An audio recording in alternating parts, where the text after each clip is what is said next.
K-pop demon hunters, filmmakers on sequel prospects, and how brutal casting process yielded a smash hit. K-pop Demon Hunters producer Michelle Wong said the casting process for the animated smash was brutal, but wound up being well worth the effort. "We had 3 casting directors and did a search around the world," she recalled Friday during a rare glimpse behind the scenes of the film at Infinity Festival in Los Angeles.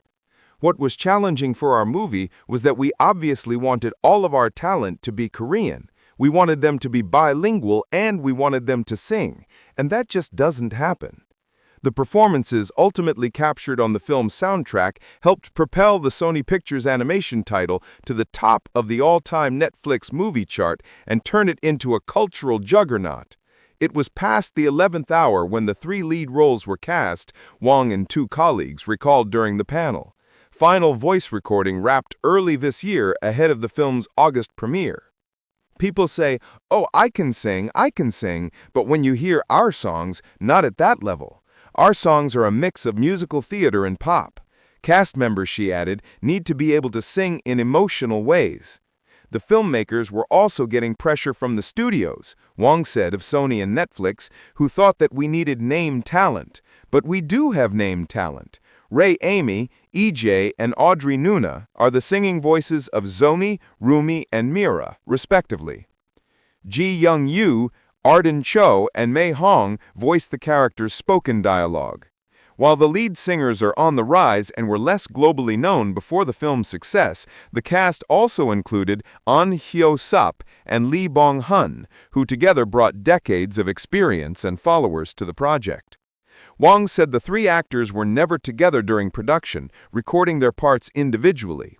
"The first time they performed together was on Fallon," Wong said, alluding to the trio singing breakout hit Golden on Late Night earlier this week. Joshua Beveridge, head of character animation, Sony Pictures Imaginations, and K-pop's animation director, reflected on the moment during production when we thought, "Oh, we're on to something." After the recording sessions with the lead talent, members of the audio crew started saying, "Rumi is such a Rumi, Mira is such a Mira," and the animation crew would be saying the same thing. There wasn't a clear favorite, they're all stars. Jackie Priddle, the film's co-producer and a VFX producer at Sony Pictures Imaginations, said the last-minute finalizing of the casting wasn't ideal, but everyone adjusted. "It's just shifting priorities. There are some sequences that were safe, some needed adjusting with choreography or whatever. As the voices came in, sometimes you had to animate without the voices and then replace them. Sometimes you have to just hold off. Sometimes you record it afterwards." Asked about the outlook for more K-pop installments, Wong took a pause. "This moment has just been surreal and incredible," she said with a smile. "We are all very tired, but we are excited for the next step." Beveridge said working on the project exposed the hundreds of animators and other crew members to the vast audience of K-pop. "It's such a culture." Mindful of all the fans, he added that the main objective was making sure we were not disappointing them. "The audience is much bigger than we ever fathomed." Initially, Priddle said, the brief was make a K-pop film, but we didn't just want to make a 3D K-pop film, we wanted to do something exciting and interesting, thus the musical concept.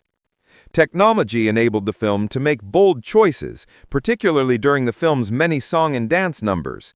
While the panel didn't dwell too much on tech, one striking behind-the-scenes clip illustrated the choreography process with human dancers and their animated versions moving in sync.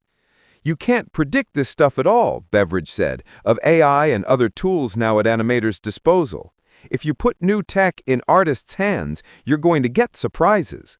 As a medium, he continued, animation is in its infancy with technology. We're in the wild, wild west of trying to figure this out. It's like painters when they find brushes.